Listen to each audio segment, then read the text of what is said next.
Anda kembali bersama kami pemirsa dan kita masih membahas ini terkait dengan kemarin recap debat Perdana Capres 2024. Ada 6 subtema yang diangkat, seru-seru semua Yohana, dan kita nanti akan membahas menguliti satu persatu performa dari Capres 01, 02, 03. Ya betul sekali, namun kita akan lihat dulu ya Jason, ini cuplikan dari debat kemarin itu seperti apa, ini dia.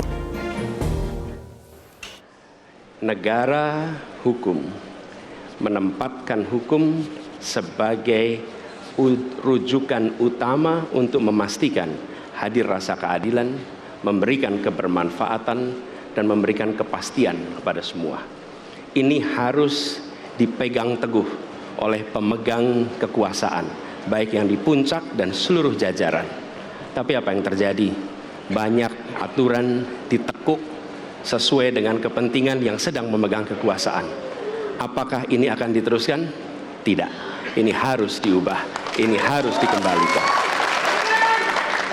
Kemudian kita menyaksikan betapa pada hari-hari ini tatanan ketika kita menyelenggarakan pemerintahan sering tidak sesuai dengan prinsip-prinsip hukum yang kita pegang.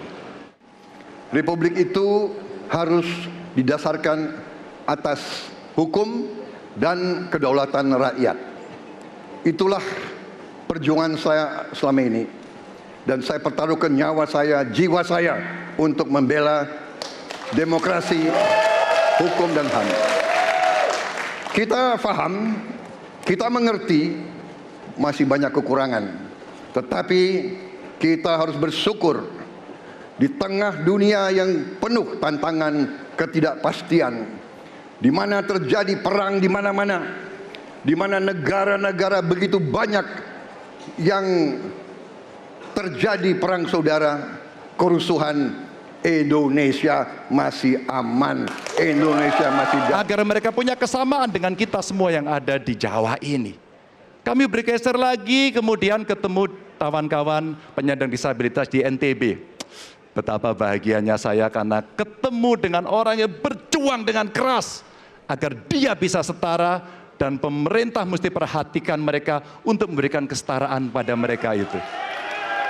Tapi Bapak Ibu, saya mendengar ketika demokratisasi mesti berjalan dan demokrasi mesti kita jaga bersama, ada Ibu Sinta yang ketika menyampaikan pendapat harus berurusan dengan aparat keamanan. Ada Melki, Ketua BEM, yang kemudian ibunya harus diperiksa. Maka yang seperti ini harus usai.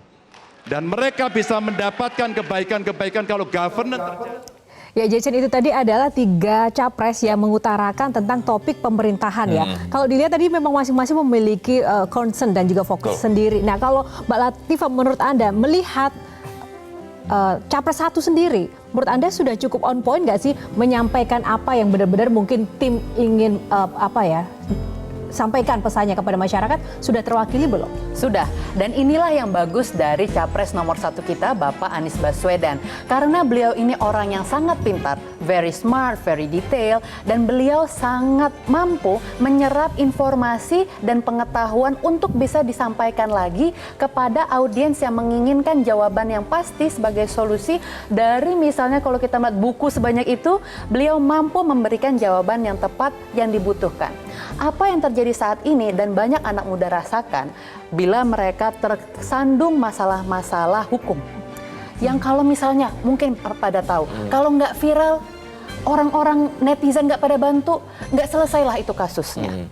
Ini kan berarti ada saja kadang kasus-kasus itu kita ketahui, oh karena lawannya itu mungkin orang kuat kali ya makanya dia susah. Nah, gitu yang kan? menarik Padahal mestinya hukum yang berlaku di atasnya, bukan kekuasaan. Oke. Jelajahi cara baru mendapatkan informasi. Download Metro TV Extend sekarang.